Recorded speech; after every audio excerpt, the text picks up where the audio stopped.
Joining us now is Carmel Alipio and Courtney Regal, who will be providing an overview of the latest privacy law updates in the United States.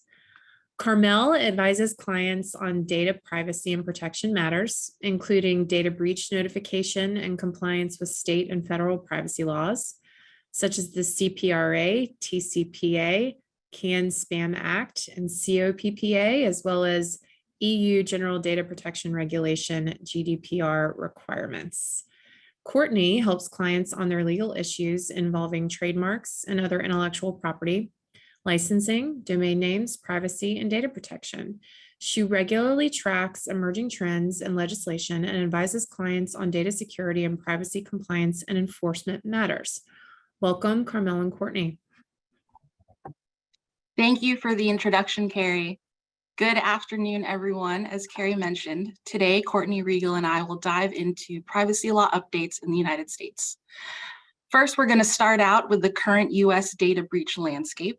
And within that data breach landscape, we will discuss trends identified in Verizon's 2022 Data Breach Investigations Report and highlight some of the 2022 data breaches in the U.S. so far.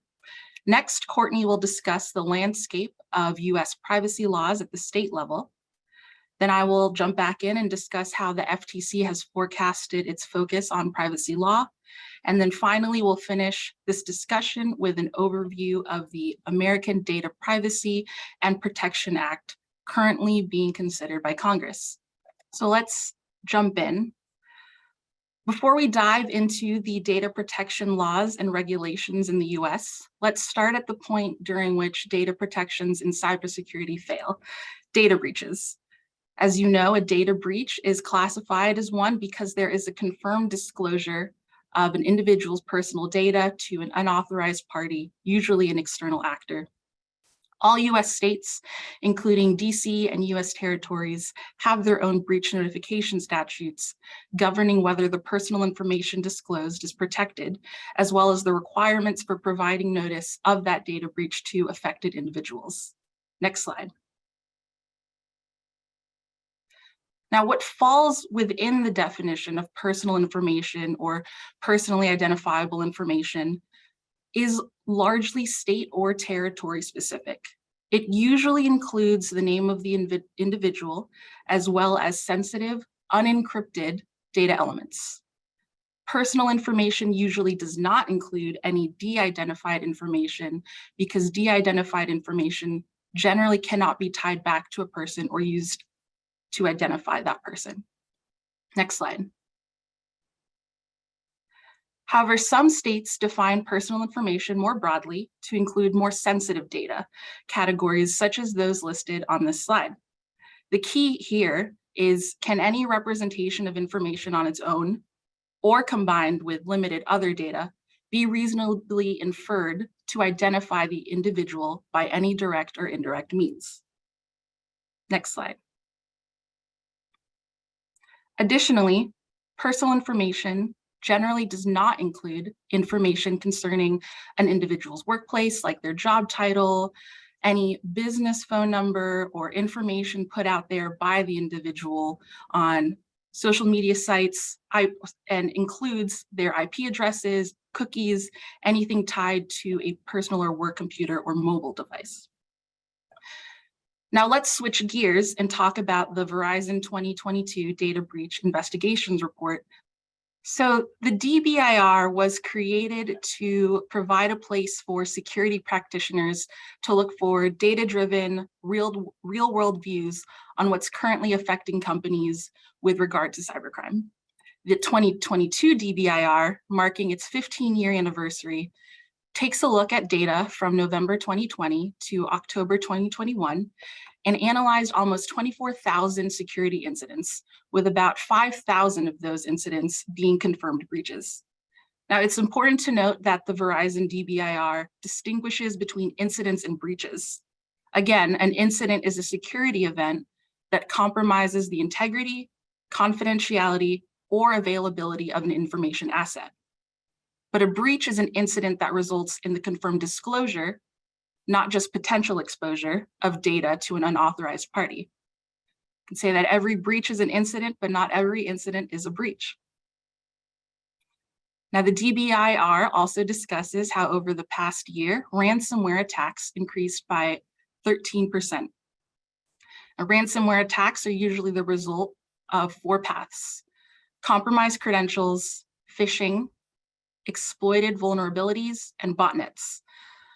Botnets are a group of internet-connected devices which are used to perform attacks such as denial of service attacks, send spam emails, engage in other social engineering like click fraud campaigns and the like. And as the DBIR report provides, blocking these paths will block the level of exposure to ransomware that may enter a business system from an external actor, which then limits the breadth of the negative consequences. Next slide. The DBIR also notes that external attacks accounted for roughly 4 out of 5 breaches. External attacks are powered by the actor's motives. Financial gain, unsurprisingly, has been the top motive that the DBIR has tracked since 2015. Other motives include hacktivism, particularly leaks, and espionage. Hacktivism was seen to have started back in 2011 against larger organizations worldwide. The bottom line is that external actors are mostly professional criminals motivated to make money from the information and access they obtain. As for the human error of it all, the DBIR noted that 82% of breaches in the 2020 to 2021 time period resulted from a person's mistake. That includes falling victim to phishing, social engineering, misuse, stolen credentials, and the like. The median number of assets compromised by an insider breach or a breach caused by an internal actor through human error exceeded that of a breach brought on by an external attack by more than 10 to 1. Now, the assets that are compromised include servers and individual persons and their devices. The servers affected include internet-facing assets such as web applications and email.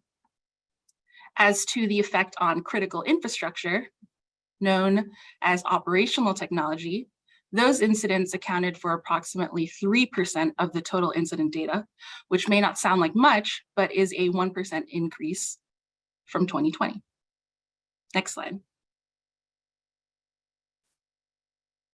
Now let's talk about some specific industries that the DBIR took a look at, starting off with the professional, scientific, and technical services industry.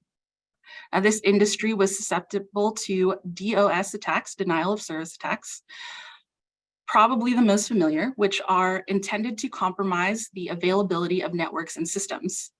This included both network and application layer attacks. The DBIR refers to this as an external actor's attempt to create a traffic jam in the pipes.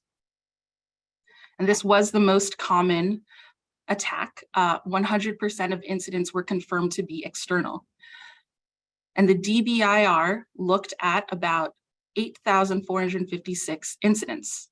It found that the median denial of service attack lasted less than 4 hours, and that the vast majority of organizations that are monitored for these attacks experience less than 10 attacks a year. If, on the other hand, you're one of those unlucky 1% of companies that experience more than 1,000 DOS attacks a year, you're probably already aware of this and most likely have a service to help you manage the traffic. The actor motives related to the DOS attacks in this industry were found to be 90% financial and 10% espionage. The data compromised was found to be 56% credentials, 48% personal devices, 26% other, and 14% internal. And what is the same in this report from the past DBIR report was that the 3 attack patterns remained: system intrusion, basic web application attacks, and social engineering. Next slide. So now let's talk about the manufacturing industry. With regard to the manufacturing industry attacks, there were 2,337 incidents analyzed, with 338 of those with a confirmed data disclosure. About 88% of those attacks were from external actors, with 12% internal and 1% partner. Again, financial motive drove most of these incidents, with 88% of those being financially motivated, 11% espionage, and 1% grudge. The data compromised under the manufacturing industry included 58% personal data, 40% credential data, 36% other, and 14% internal. And similar to the professional services and sciences industry, in the manufacturing industry, system intrusion and basic web application attacks continue to be the main patterns that this industry faces. Next slide. And finally, let's talk about the financial and insurance industry. The DBIR looked at about 2,500 incidents, with almost 700 of those confirmed data disclosure. 73% of the attacks were external and 27% were internal. Similar as to the two previous industries we discussed, financial actor motives drove 95% of the attacks in this industry, with 5% espionage. And unlike the industries we previously discussed, while basic web application attacks played a large part in this industry, there were numerous miscellaneous human errors that continued to play a large part in breaches, as they did in 2020. Next slide. Now let's talk about some of the data breaches that have hit in 2022. MailChimp, as you may all know, is a marketing automation platform and email marketing service based in Atlanta. They discovered in late March that an external malicious actor accessed a customer support and account administration team tool by way of a social engineering attack. Now, although MailChimp terminated access to the compromised employee accounts after discovering the breach, 300 MailChimp accounts were accessed and data from 102 accounts was exported. The news of this breach was initially reported by one of MailChimp's cryptocurrency industry customers that noticed that users of that customer service reported phishing emails. The phishing emails prompted one of those users to reset account credentials and to download malicious software. Now, MailChimp's internal tools were breached again this past August. In this latest MailChimp breach, a cloud infrastructure company that a MailChimp customer reported that its customer email addresses were accessed and obtained. The cloud infrastructure company DigitalOcean performed its own investigation after discovering that customer email passwords were being reset without consent. In this breach, two-factor authentication saved a handful of customers whose emails the external hackers targeted. Next slide. In January 2022, a third-party vendor of Okta was compromised by an external actor, resulting in the exposure, access, and control of an Okta employee workstation. Okta initially shared in March of 2022 that a maximum potential impact of 366 organizations were hit. However, in its April 2022 report, Okta reported that the external actor controlled the Okta employee workstation for 25 consecutive minutes. Additionally, during that 25-minute window of time, the actor accessed the information of two of Okta's customers and viewed Okta information in other applications, such as Slack, that were separate from the Okta consumer servers. Following this breach, Okta committed to taking action on 3 fronts. First, they started to address third-party risk management. Second, access to customer support systems. And third, customer communications. As to third-party risk management, Okta pledged to strengthen its audit procedures of its sub-processors such that they would comply with Okta security requirements. As to customer support systems, Okta pledged to manage all third-party devices that may access customers' tools and restrict the information available to third-party subs. And finally, as to customer communications, Okta pledged to adopt new systems to help it communicate more rapidly with its customers on security and availability issues. Next slide.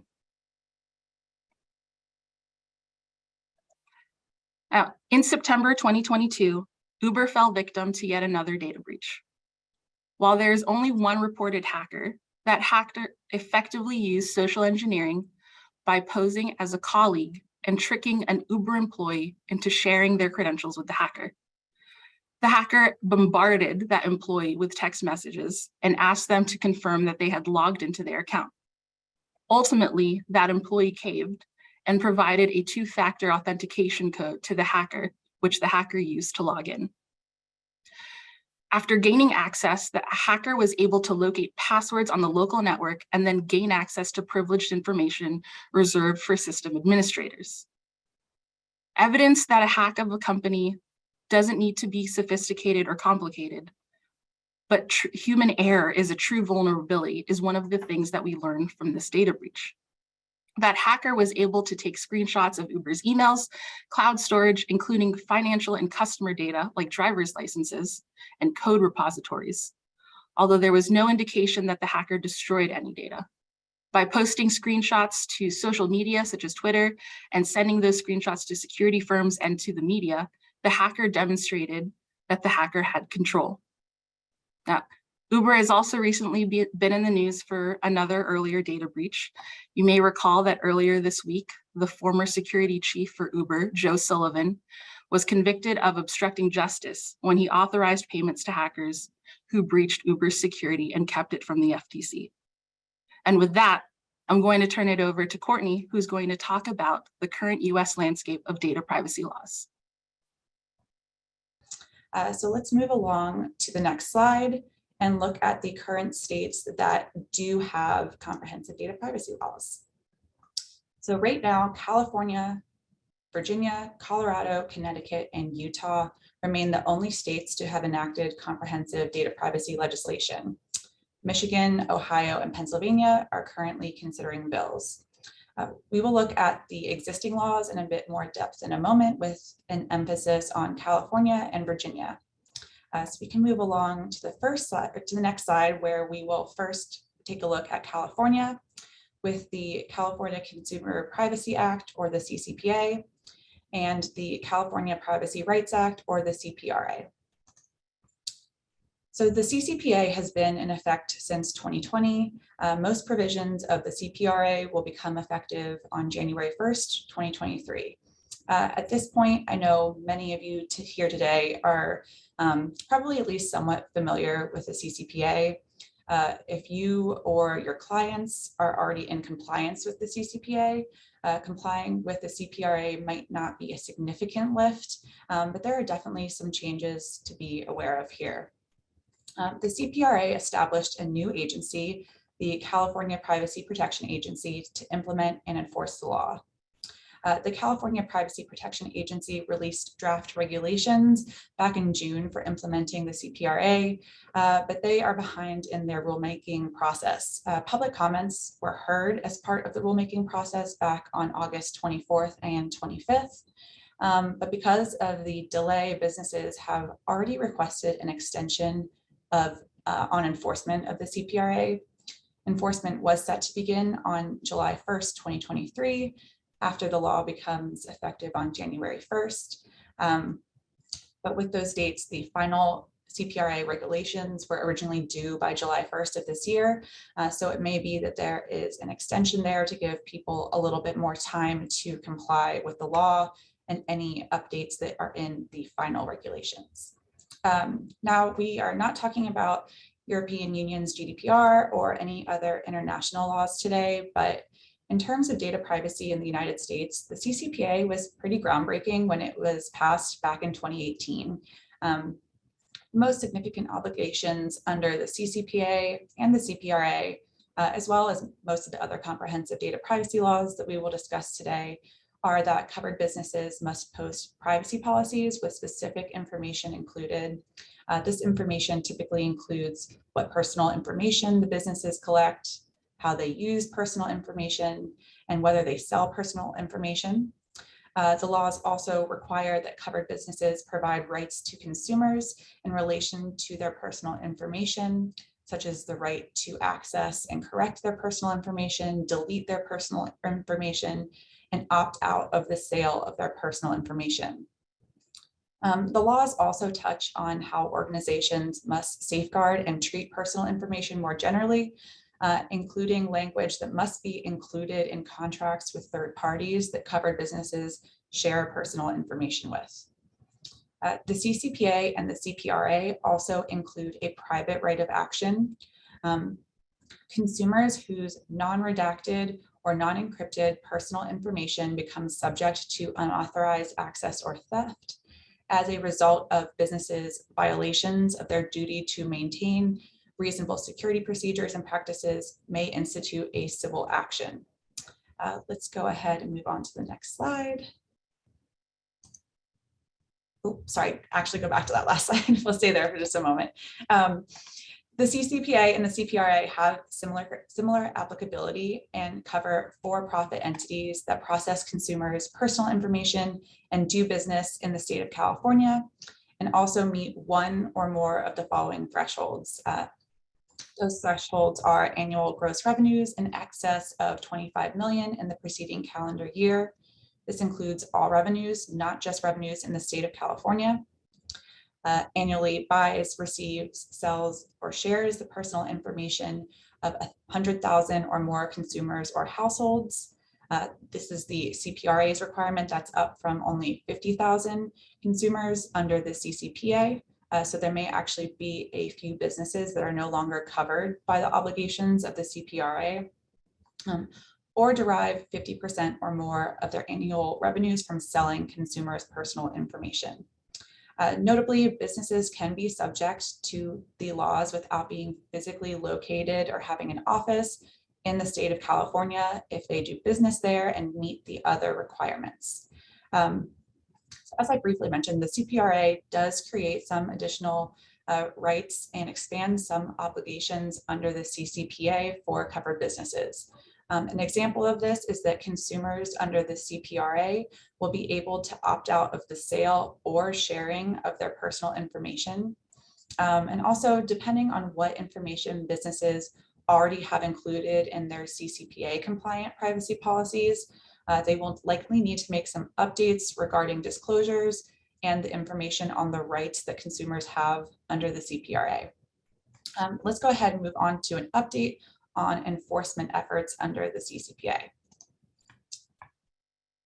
So when the CCPA was first passed, and even when enforcement first began a few years ago, consumer data privacy advocates and similar organizations were concerned that the law didn't really have any teeth.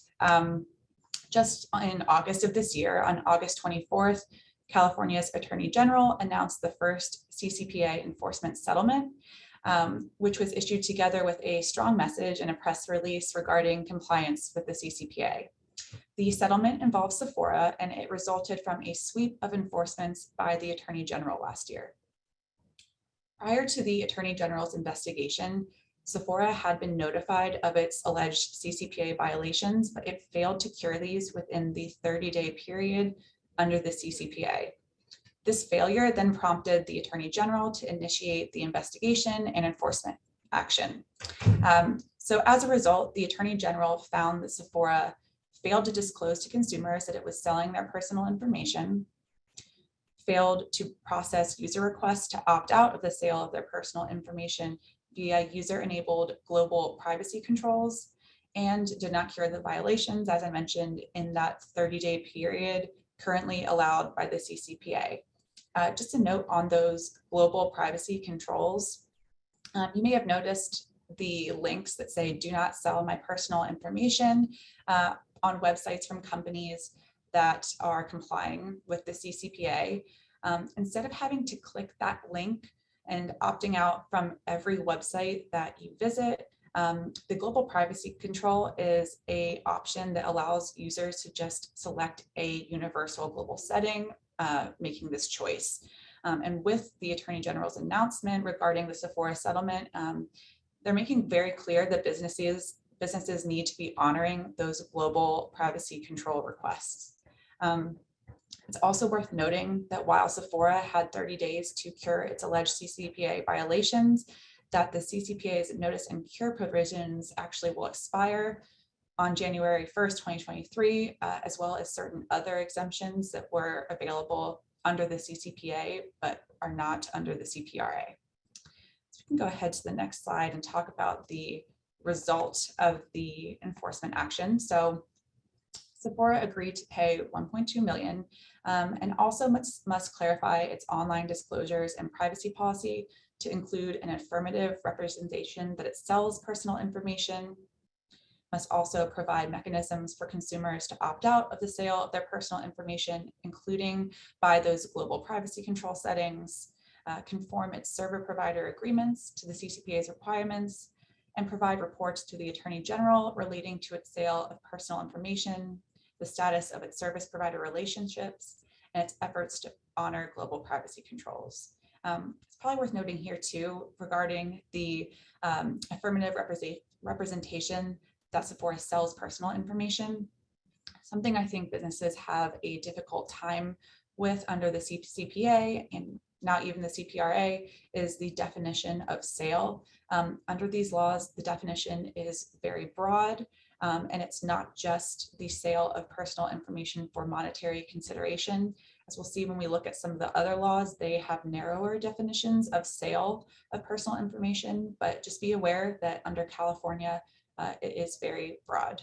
So let's go ahead and move along to the other state data privacy laws. So next we have Virginia, the second state to pass a comprehensive data privacy law. It is titled the Virginia Consumer Data Protection Act, or CDPA, or VCDPA. If you are not confused by all the very similar acronyms yet with these state data privacy laws, I am sure you will be shortly. We saw a few amendments during the last legislative session in 2022, but generally not too much has changed since the law passed. And there are no regulations for implementing Virginia's law. So unlike the Cpra, we're not waiting around on final regulations. The law and how it kind of starts to be enforced by the Attorney General and what we're seeing is going to be kind of what we have to work off of. It will become effective on January 1st, 2023. And Virginia's law is similar to the CCPA and the Cpra in terms of the types of obligations it imposes on covered businesses. Businesses must have a privacy policy with the specific information and provide consumers with certain rights, like the right to access and delete their information. In Virginia, this also includes a right to not just opt out of the sale of your personal information, but also to opt out of certain types of targeted advertising and profiling.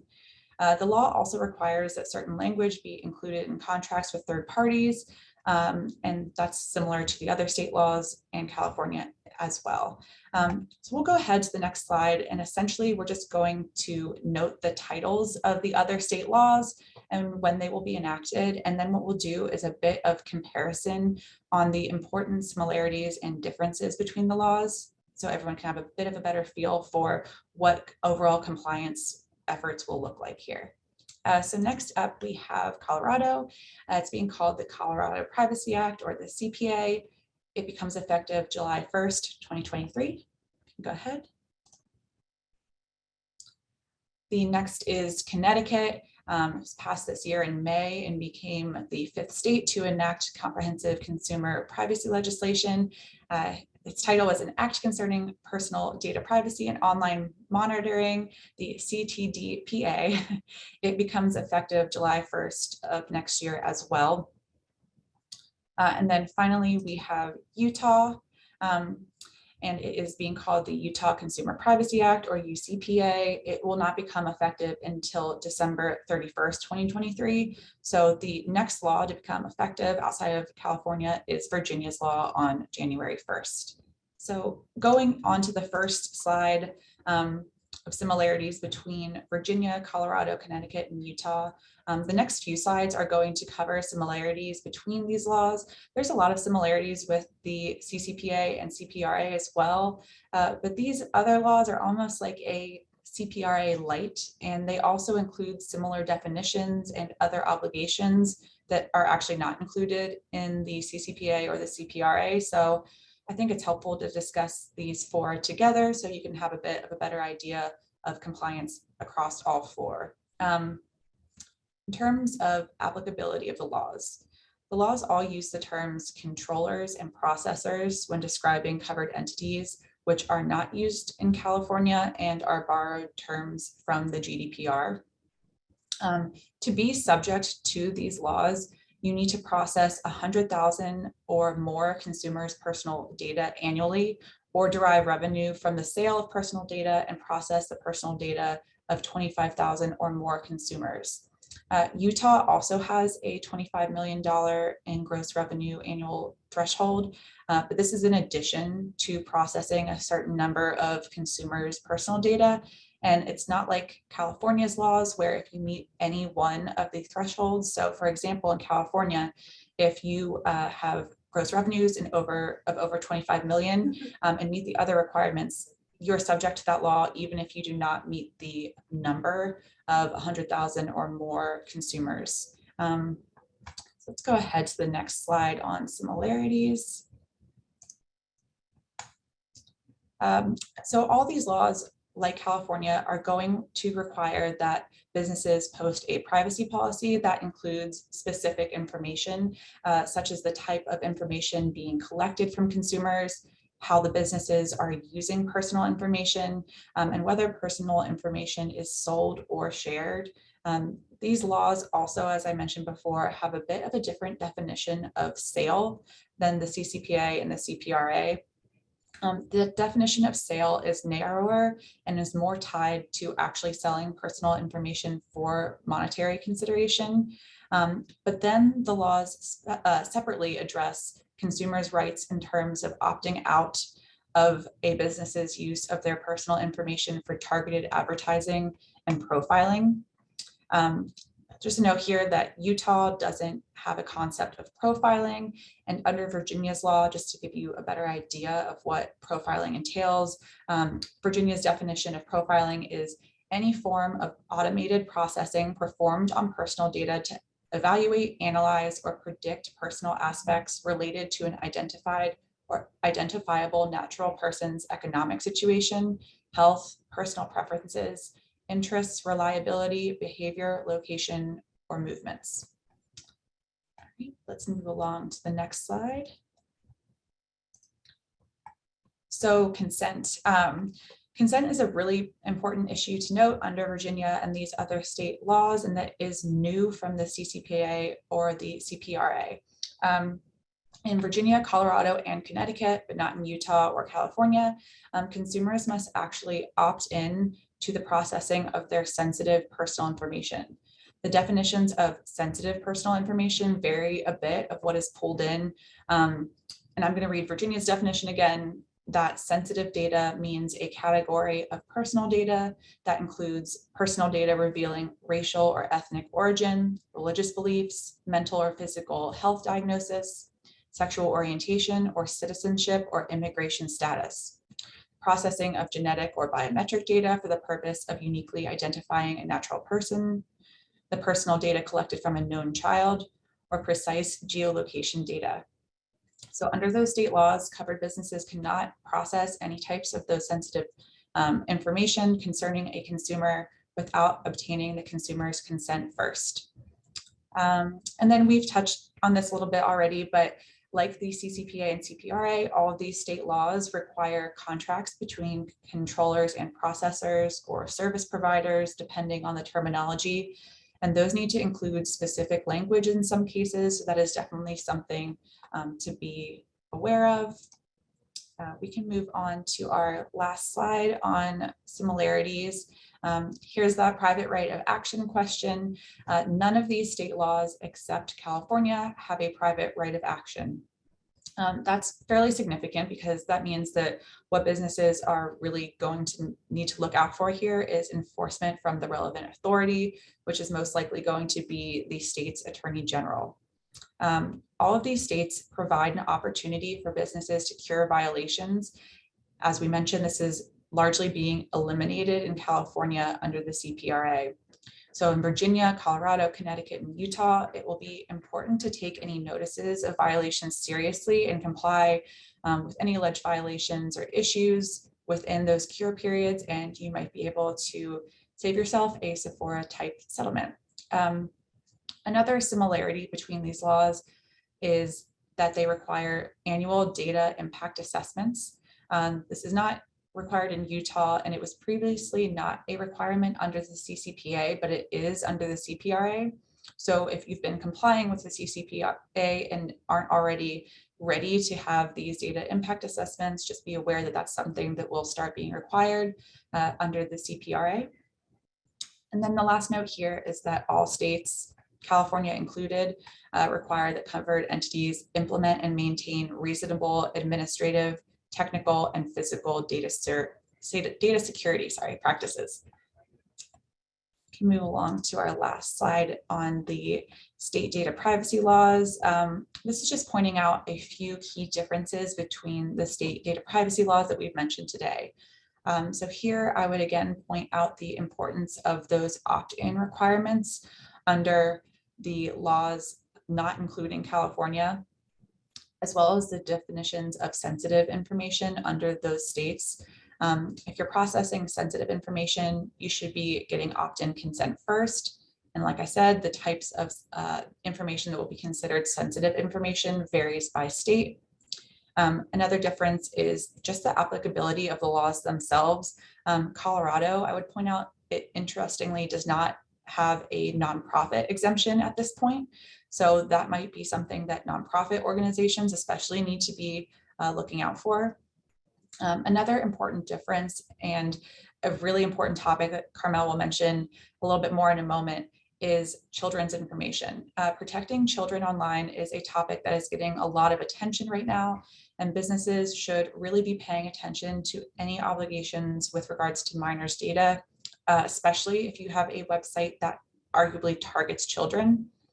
Under Virginia's law, data from a known child under 13 years old is considered sensitive information and requires that opt-in consent to process. And I think that brings us to Carmel's next slides and transitioning over to discussing FTC forecasting concerns. Thanks, Courtney. So let's jump into the FTC Forecasting Concerns, which is the agency that is primarily responsible for enforcing data privacy issues at the federal level.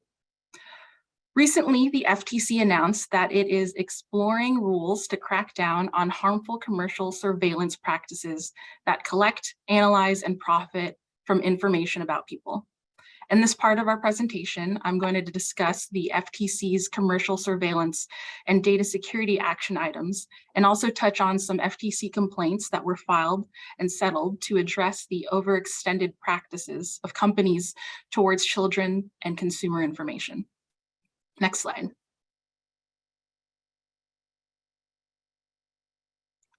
In August of 2022, the FTC issued an advance notice of proposed rulemaking with a list of specific questions pertaining to surveillance threats by commercial actors. Among the targeted groups, there are young users, and the FTC's questions in the ANPR targeted towards children address issues related to the value of default privacy protective settings, the need for heightened protections for kids on platforms that are not necessarily directed to children, the effects of online designs that prolong kids' online activity, the merits of enacting safeguards that distinguish young users of varying age groups, and the harms of stemming from targeted advertising to kids. The FTC also poses questions in the ANPR directed towards consumers that generally deal with concerns about collection, analysis, and monetization. For collection, only a small fraction of consumer information that companies collect is proactively shared.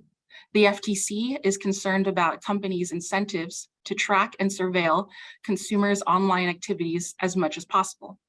As to analysis, the algorithms and automated systems are used to build consumer profiles and predict consumer behavior and preferences without regard for context. As to monetization, the FTC's concern is that the selling of large troves of consumer information through the massive opaque market of consumer data for use in behavioral ads and advertising. Next slide.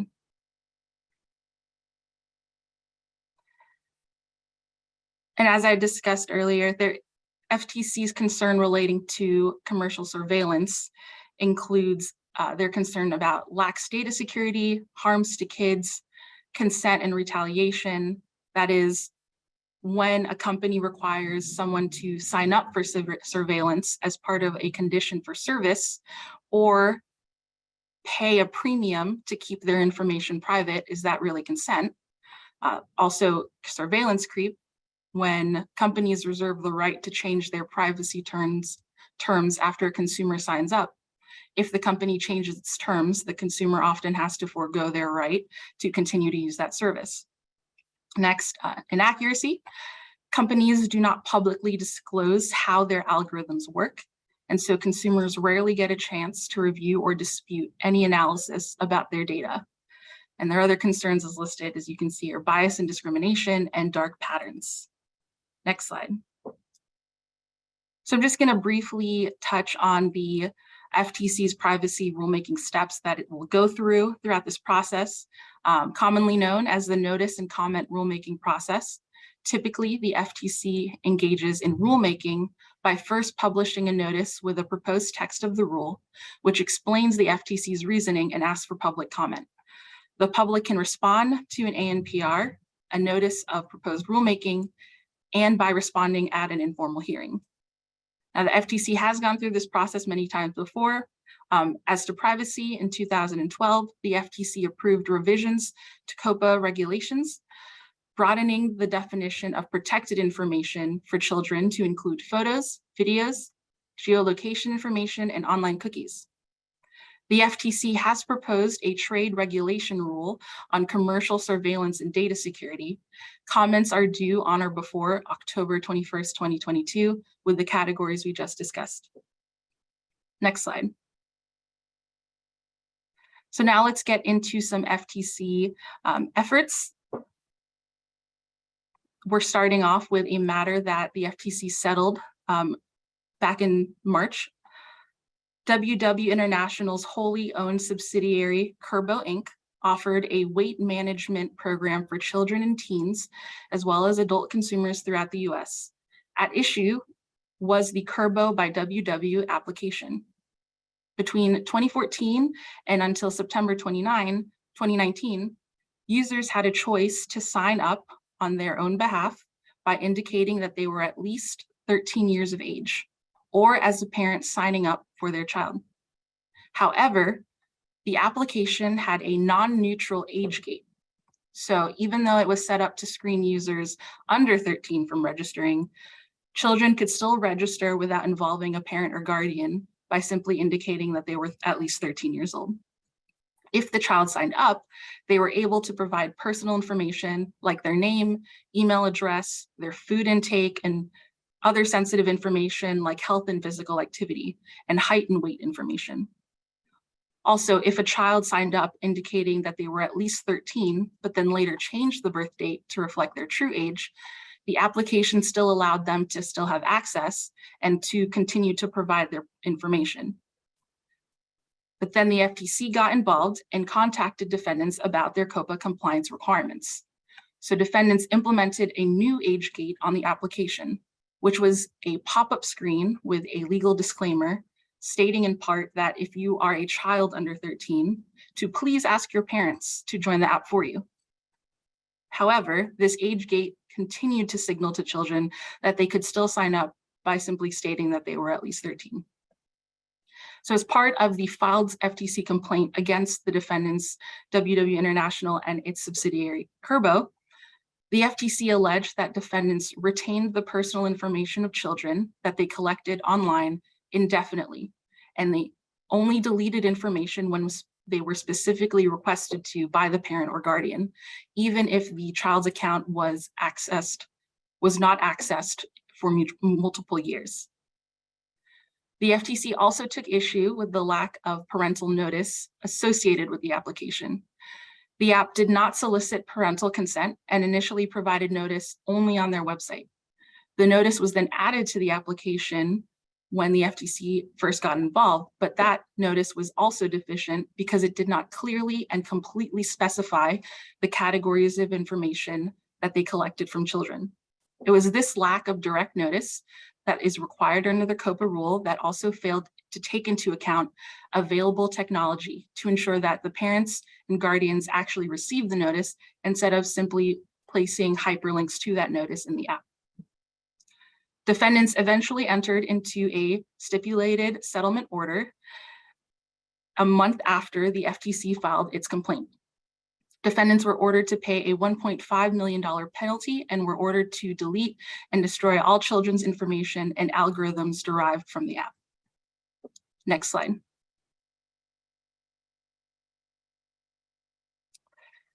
So now we're going to talk about a case that is ongoing, the FTC versus Ccpa Inc. The FTC's complaint falls under Section 5A of the FTC Act, codified at 15 U.S.C. Section 45A, which prohibits unfair or deceptive acts or practices in or affecting commerce. In its complaint, the FTC alleges that Ccpa has violated Section 5A by acquiring consumers' precise geolocation data and selling that data in a format that allows purchasing entities to track consumer movements to and from sensitive locations with accuracy in location and time. Ccpa as a business does include being a location data broker. They collect information about consumers by purchasing data from other data brokers to sell to its own customers. Some of the data that Ccpa sells includes time-stamped latitude and longitude coordinates showing the location of mobile devices. Another issue that the FTC identified in its complaint was that Ccpa provides public access to consumer location data. That is, the online data marketplace is publicly accessible. An interested customer can purchase or access a free sample, the Ccpa data sample, if they are interested in later paying the monthly subscription fee. The Ccpa data sample is easily accessible with minimal steps and has no restrictions on usage. For example, an interested customer could have visited the AWS marketplace and access the information that way. The precise information that Ccpa sells includes a consumer's mobile advertising ID or MAID, which is not anonymized. Thus, a data broker can match a consumer's MAID with offline information that includes the consumer's name and physical address. So the FTC further alleged that Ccpa did not employ technical controls to prohibit its customers from identifying consumers or tracking them to sensitive locations. This case comes at a time when the FTC has issued press releases stating that protecting sensitive consumer data is a top priority for the FTC. So this is one of the cases to watch. And with that, I will turn it back over to Courtney, who will dive more into the federal side. All right, thanks, Carmel. As our final topic of the presentation, we will take a brief look at current efforts to pass a federal comprehensive data privacy law. We can jump right into the next slide. The law is being called the American Data Privacy and Protection Act, or the ADPPA. It is the first comprehensive federal bipartisan data privacy legislation. It was formally introduced back in June by the House Committee on Energy and Commerce. The latest progress update here is that it is being sent to the full House of Representatives for a vote. However, it is likely to be delayed due to elections. The law would be enforced by the FTC, which would establish a new Bureau of Privacy to implement and enforce the law. Go on to the next slide. The federal bill has pretty broad applicability, but it actually does divide covered entities into categories that determines their compliance obligations. This is different than the state laws that we've seen. So depending on their size, covered entities may have enhanced or large data holder requirements or more relaxed small business compliance requirements. Similar to the state data privacy laws, the federal law would require that covered entities post privacy policies with with specific information included. And beyond these public notices about, the type of information that they're collecting, as well as consumer rights, the law would also generally limit the business's collection of personal information and require that covered businesses refrain from collecting personal information unless it is reasonably related to providing products and services to consumers. And the law would also grant rights to consumers, as I mentioned, regarding their right to access, correct, and delete their covered information, similarly to the state data privacy laws. It would also allow consumers to opt out of certain transfers of their personal data to third parties, as well as targeted advertising. One key difference with the state data privacy laws is that the federal bill currently does have a private right of action, which we'll touch on in a moment, and we can go to the next slide. Two key issues that have held up previous federal data privacy bills are whether the federal law should preempt the state laws and whether there should be a private right of action. And the current version of the bill does both. It would preempt most state data privacy laws, and as a result, organizations like California's Privacy Protection Agency have drafted letters opposing the current draft of the federal bill, stating that the proposed legislation seeks to significantly weaken California's protection. And some politicians have also come out saying that they would not support the bill as is for that reason. It also includes a limited private right of action that allows individuals who suffer injury as a result of a violation of the law to bring a civil suit against a covered entity seeking monetary damages, injunctive relief, and reasonable attorney's fees and litigation costs. Just a note here that while the original draft did have that private right of action not kicking in until 4 years after the effective date, that the latest revisions actually took this down to just 2 years after the effective date. So this might be something to keep an eye on as the bill continues to be revised and kind of pass through the House and then potentially over to the Senate. While there are certainly some obstacles to getting the bill passed, it did overwhelmingly pass to make it out of the House Energy and Commerce Committee when it was introduced. I believe the initial vote was 53 for and only 2 against. And it's really the closest we've gotten to federal comprehensive data privacy law passing so far. So it will be interesting to see how that plays out. And that will take us to the end of today's presentation. Thank you for joining us today. Thank you, Courtney and Carmel. That concludes our annual CLE Institute. Thank you all again for joining us, and thank you to all of our presenters for your time and expertise and for sharing that with the group. Do feel free to reach out to any of our speakers directly if you find you have additional questions. We hope you've enjoyed today's program. Have a great weekend, and we hope to see you again soon.